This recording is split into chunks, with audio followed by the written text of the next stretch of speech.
그래서 이 카페와 유튜버 그리고 우리 운영하고 있는 그 공구업체들 간에는 이런 나름의 관계를 가지고 있다라는 겁니다.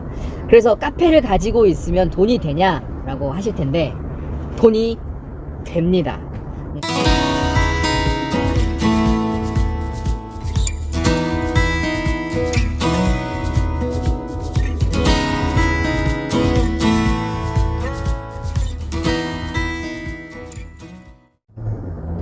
첫 번째는 가끔씩 정기적으로 동호회 그 정모라는 걸 해야 됩니다. 이 지역 모임 같은 것들이 잘 활성화되어 있으면 모를까, 아니면 전국 단위 모임 같은 것들을 이렇게 운영하기도 하는데 너무 조용하고 운영자가 활동을 하지 않는 경우라고 한다면 이 동호회 자체의 순수성이 떨어지는 경향이 좀 있어요. 뭐 지나치게 공구만 추진하다거나 이러면 동호회 회원분들도 다 아십니다. 그래서 가끔씩 정모를 해야 되겠죠. 그리고 좋아하는 사람들끼리 뭐 스티커 제작 같은 것도 해야 되겠죠. 동호 회원들 간의 일종의 통일성과 충성도를 높이기 위해서 이런 스티커 제작 같은 것도 합니다. 그런 일련의 과정들 속에서 사람들마다 생각이 다 다르기 때문에 그 사람들의 생각을 절충하고 또 결론을 내리는 것이 굉장히 힘들다는 거예요. 그리고 또 그 안에서도 다툼이 있거나 싸움이 발생했을 때 이것을 원만하게 처리하는 것이 굉장히 어렵습니다. 뭐 그 중에 하나가 바로 뭐 물건 거래 같은 것들이죠. 그래서 물건 간의 거래는 당사자 간의 거래이지 뭐 절대로 운영자가 개입을 하지 않는다라는 그런 말도 대부분 쓰여져 있는데, 뭐 그런 이유가 바로 카페를 운영하는 운영자들의 뭐 일종의 비애라고 할 수 있을 것 같습니다. 그래서 카페가 얼마나 돈이 되느냐라고 하셨는데 정확하지는 않습니다만은 카더라에 따르면, 이쪽 시장에 따르면 웬만한 구독자 수가, 그러니까 가입 동호회 회원 수가 5만 명이 넘는 카페라고 한다면 되게 중형 사이즈 정도의 카페라고 할 수 있고요. 10만 명이 넘으면 거의 대형급이라고 볼 수가 있습니다. 근데 그 카페에 양도 양수가 이루어지고 있는데 뭐 얼핏 듣기로는 뭐 금액대가 뭐 억 단위인 경우도 있다고 하더라고요. 정확하지는 않습니다. 저도 이제 뭐 관련 소식통을 통해서 들어보긴 했는데, 뭐 메이저 차량들 같은 경우는 뭐 억대가 넘는 가격으로 카페가 거래가 되고 있고요. 이 대부분의 이런 카페들은 앞서 말씀드렸다시피 조직적으로 이루어집니다. 이런 카페들 개설만을 전문적으로 하시는 분들이 있어요. 또 이런 분들은 스파이샷이나 이런 언론사에 그 내보낼 수 있는 스파이샷들을 가장 먼저 만들어내시는 분들이기도 합니다. 그리고 거기에 워터마크를 딱 박아서 이 동호회가 이 카페에서, 이 스파이샷이 이 동호회, 이 카페에서 나왔다는 것을 꼭 알리려고 합니다.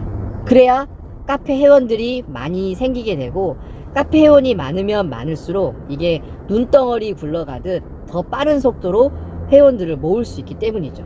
그리고 회원들이 많이 모이면 모일수록 공동구매를 더 많이 진행할 수 있는 그런 자원이 만들어지게 되는 겁니다.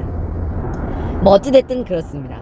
그런데 이런 카페에도요, 아무래도 사람들이 있는 곳이다 보니까 재밌는 일들이 많이 생겨나는데, 처음 막 카페가 만들어지게 되면 굉장히 어수선합니다. 굉장히 어수선하죠.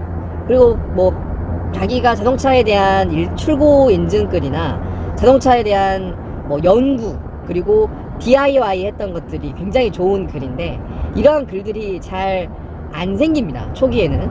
그러다 보니까 대부분의 글들이 뭐 카더라 혹은 뉴스 같은 것들이 많겠죠. 그러면 차량이 조금씩 출고를 하게 되면 차량 출고 인증글들이 올라옵니다. 그렇죠. 근데 그것도 굉장히 좋은 자료인 게 뭐냐면, 직접 차량을 출고하러 가신 분이 블로그처럼 그렇게 일상을 남겨주신 분들도 있어요. 그런 건 굉장히 좋은 자료라고 할 수가 있겠죠. 혹은 결함 같은 게 발생했을 때 가장 먼저 카페 회원들에게 물어볼 수가 있습니다. 이거 엔진에서 소리가 나는데 혹시 이거 제 차에만 있는 문제인가요? 라는 것들을 언급을 할 수가 있겠죠. 만약에 다양한 사람들이 공통된 문제점들을 가지고 고민을 하고 있다고 한다면 더할 나위 없이 서로 이 문제점을 공유할 수 있는 그런 계기가 되기도 합니다. 그리고 나서 어느 정도 이제 카페가 완성이 되면 이제 지역 모임이라는 게 생기기 시작합니다. 서울, 경기, 부산, 충청 뭐 이런 식으로 송오임이 만들어지면 그 송오임의 대장들이 생겨요. 그러면 그 대장님들에게 매니저 칭호를 딱 박아줍니다. 그러면 또 굉장히 열심히 하십니다. 그렇게 열심히 하시는 분들이 있어요. 이 카페에서 마치 이 카페가 내 카페인 양 정말 열심히 하시는 매니저분들이 있습니다. 그게 왜 그러냐면 자기가 좋아하는 분야에 대해서 뭔가를 하게 되면 적극적으로 하시는 분들이 꽤 많다는 거예요. 전혀 뭐 일원 한 푼도 받지 않으신데도 불구하고 정말 선의의 의도로 열심히 하시는 분들이 있습니다. 이런 사람들이 많으면 많을수록 카페는 성공합니다.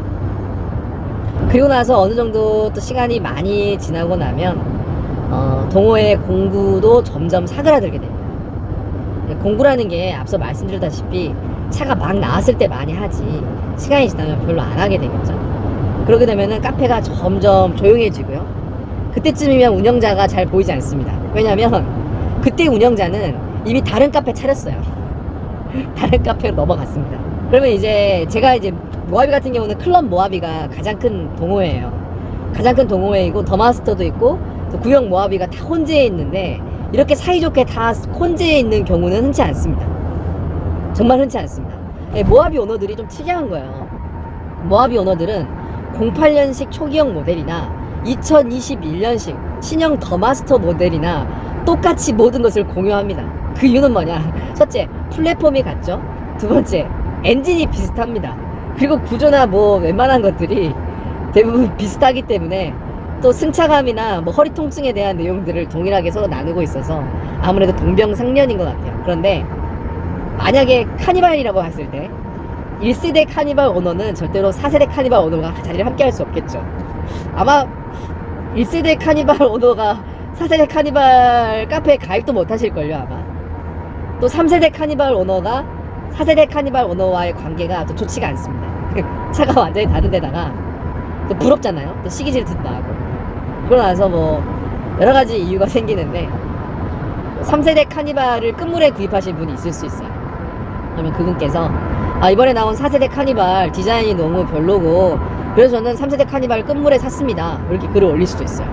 그러면 4세대 카니발 오너들이 좀 불편해합니다. 그래서 불편하면 또 저격글이 생기고 다툼이 생긴다는 거죠. 하지만 모하비 카페의 오너들은 모두가 다 똑같은 모하비 오너다. 그러다 보니까 클럽 모하비 카페가 10만 명이 넘는 그런 거대한 카페가 되는 거예요. 다양한 사람들이 이렇게 존재해야 됩니다. 그래서 이렇게 시간이 많이 지나게 되면 카페에 어느 정도 거품이 빠지게 됩니다. 그러니까 자동차가 그냥 좋아서 가입한 사람들, 그리고 실제로 자동차를 구입하지 않았는데도 카페에 가입한 사람들이 약 30% 정도 있습니다. 진짜 있어요. 신형 차량들 같은 경우 뭐 K5나 뭐 그랜저, K8 이런 같은 경우는 차를 사지도 않았는데도 카페에 가입해서 그냥 좋아서 눈팅 하시는 분들이 있고요. 특히 아직 차를 타지 못하고 있는 고등학생들, 차를 좋아하는 하지만 차를 탈 수 없는 사람들이 또 카페에 한 30% 정도가 있습니다. 그러면 그 사람들이 여러 가지 보다가 결국에는 이제 카페 활동을 뜸하게 되겠죠. 그러면 정말 카페에는 오리지널, 정말 그 차를 사랑하는 사람들만 동호회 회원으로 남게 됩니다.